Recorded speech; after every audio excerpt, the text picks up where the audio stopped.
What is going on, guys? Today on the channel we are unboxing my new Kolpin 48 to 60 inch plow that's going to be going on my 2018 Polaris Sportsman 570. I've got my 5-year-old daughter Cameron. She's helping us out today. So let's go ahead and get started and start working on this here. So pretty heavy box when it comes. It's 112 pounds. So I'm just now getting it razor bladed apart, starting to pull all the pieces apart. I watched a bunch of videos on YouTube. Guys were saying that it takes about 45 minutes to an hour. So let's see how we can do. Let's do it. Okay. All right, guys, so according to the instructions, we need a 13 millimeter, a 17 millimeter, and an 18 millimeter, along with some pliers and an 8 millimeter hex. So let's see.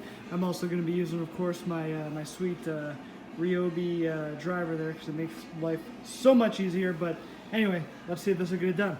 So if you can see, the directions are also calling for a torque wrench, but yeah, we're going to forgo that. We're just going to make sure we do it the German way, which is gut and tight. Type something. What are you going to say? So we just opened this big one. What is this? That's the actual plow. Yes. That's okay, yeah. So we just got done on finally packaging everything, right? So we just threw it all in there. So it looks like a lot of crap. So we got should be fun. So I want to say it took my 5-year-old about 30 minutes here just to undo everything. Right? I'm fine. I started assembling the plow, and so far it's pretty simple. So you just started out attaching, I think, these 3 metal pieces to these 2 pieces. And then once that was done with just 4 bolts, then the next step was you just kind of put these 3 plow blades together, and then you attached with 4 bolts. So very, very simple so far. So I'm just going to keep plugging along. Looks like next we'll start to add some more of the supports, and it should be pretty easy. I won't get to actually put it onto my ATV today, because I got some friends coming over, and we're going to be making some gingerbread houses with the kids, since it's getting close to Christmas time. But anyway, at least I can get the plow made and then get it out of this garage and then into my little garage next door, and that'll be it. Next few steps was just to add on the wear blades. So there's the 3 metal blades on the bottom. Let me see if I can kind of get there. So it's kind of hard to see here, but anyway, those blades go all the way across the full, in my case, 60 inches. So there's 8 bolts, 8 nuts. You leave the end ones off, because I think later there's something else that goes on there. And then the next step now is to connect this plate with a few bolts. All right, so the next step we're at is was just assembling the plow pivot. So pretty simple. I did have to kind of bend out a little bit the edge of this guy to get it through this hole. But other than that, the only other hard part was, you've got to get this bolt and nut tight, and then it says to back it off about 1/8 of a turn. So you just want it, to be able to move, right, freely. So this is what will actually disengage to be able to change the angle of the plow. At this point, the next step after we assembled the pivot was just to attach the pivot, and then also this bracket here, which goes on the bottom, using an 8 millimeter bolt and then a 12 millimeter. So pretty simple again. Tighten this one fully. This one you tighten it and then back it off 1/8 to a quarter turn. Just that way it allows, once this is pushed down, it allows the pivot to turn. Mine's still a little bit kind of hard to turn, but I think it's just because it's new paint on paint, so I think it'll still function fine once you get using it. But anyway, so far pretty easy. I think we're almost to the finish line, and then it'll be putting it onto the actual Sportsman 570 that I have. Just to install the push tubes, again, super simple, just 2 bolts on each arm. It did give a special note to make sure that this Kolpin sticker was in this exact location, facing up on the right side. So I'm not sure why, but anyway, just kind of make sure, and then make sure the left one goes the same way, holes going horizontally, and then on this side the holes going vertically. So it does say leave the bolts sort of loose, and then next we'll be installing this plate here.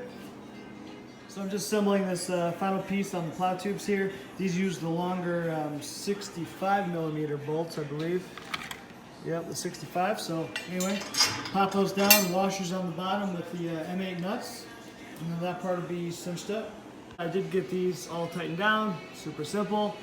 Now I just flipped it back up, and I'm going to go ahead and tighten these 4 bolts that it told me to kind of leave loose. Didn't have any problems with alignment, so I probably could have already tightened it, but anyway, just good to do it that way. I would also say, so far I've been using kind of 2 tables here, with all my parts, and then 1 for assembly. just because, I hate having to get low on the ground and being on your knees and stuff. So this made installation a breeze. So I would definitely, if you can do something like this, try to do that. This thing does weigh, it's pretty heavy. I think the whole box was over 100 pounds, 110 pounds is what the shipping box was. So this is quite heavy, but you know what? It's still kind of holding up fine on this plastic table. So anyway, again, just kind of a helpful hint here. If you can do that, it makes things just a breeze. The final part of this was just to put in these blade stops. So there are actually 4 different locations you can put in.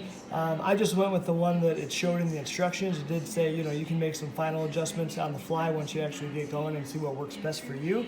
But I just put it there. So this is the one that actually has the hex head on one side and then an 8mm nut. So again, pretty simple. So this is the whole unit built.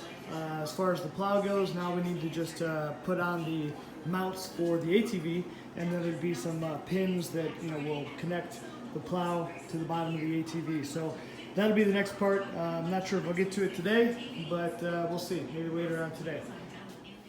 All right, guys, so we're finally getting to the final part of this installation, which is going to be the actual mount onto my Polaris 570 back there. So gone to the page, it does have a specific installation page for the 570. So I'm gonna go ahead and jack this thing up, kind of crawl under there and see what it looks like, but hopefully it's not too bad. All right, guys, so for the Sportsman 570, I've jacked it up. You maybe don't have to, but block of wood under the front, jacked it up just to make a little more room, because what we've got to do is we're going to have a couple U-bolts that are here along this frame, and then on the other side the battery is actually in the way on that side of the frame. So what you've got to do, unfortunately, is just undo this little strap, be able to lift the battery up, and then there's 2 holes where you're going to place bolts. And so 2 bolts there, and then U-bolts on this side, and then that'll secure the bottom of the bracket to the bottom of the ATV. So, all right, guys, so getting into this, I've noticed a couple things that are different from the instructions. So it says to go ahead and loosen the battery and move it up. I couldn't quite get the battery up enough to have room to place these bolts that are underneath, so I ended up having to disconnect it. A little bit of a bummer, but anyway, I just got it kind of sitting on top of the battery tray right now. So anyway, now I have full access. You see, I did have to cut down this bracket, so versus original, sticking down a ton. So rather than try to get my my cutoff wheel underneath the plow, I just went over there, put it in my vise, and just chopped it real quick, kind of made a measurement. So should be good to go, just got to get it bolted on. All right, guys, so here's the finished product of the bracket installed on this 2018 Polaris 570 Sportsman. So what you can see is I ended up having to use just the one bracket, this one square bracket. So it actually called for 2, but unfortunately, again, my Polaris doesn't have this extra hole about here, so I just had to use the one. It's still going into both sides of the bracket, and then on this side I used the 2 bolt holes they called for, and it's pretty level as far as this way, and then I was able obviously to slide it back and left to get center. So looks like it'll work pretty good. My only real concern is if this stupid U-bolt ends up snapping. U-bolts typically aren't super strong, but these are actual bolts. The only thing now is I've got to put my battery back, and so I hope the battery still fits with those stupid bolt heads sticking out.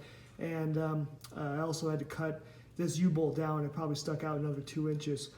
So I chopped that U-bolt before I actually installed it, just to make it easier. But all in all, pretty easy. Now I'm going to go ahead and mount the plow, and I'll be ready to push some snow around tomorrow. All right, guys, final part of the video. So all I had to do was kind of I had the plow just sitting over here, so slide the whole unit over, put it underneath the plow, or underneath the ATV, and I don't know how well you can see this here, but basically all there is some like lock pins, right? Yeah. So you just slide the little lock pin through. This is the bracket, and then there's a little cotter pin or whatever on the other side. So you just do that on both sides, you're done. Then hook up your winch right to here, and it goes up and down. It's pretty cool. And that's it, guys. All right, guys, so I hope that the video with the Polaris Sportsman ATV install helped you guys out. And if you guys want to see other cool videos, I'm getting ready to actually work on my 150cc Zircon go-kart. It's an off-road buggy type go-kart, full suspension, and we blew the 150cc motor, so I'm going to actually be putting on a 440cc Duramax. So I'm going to be filming that here in the next couple weeks.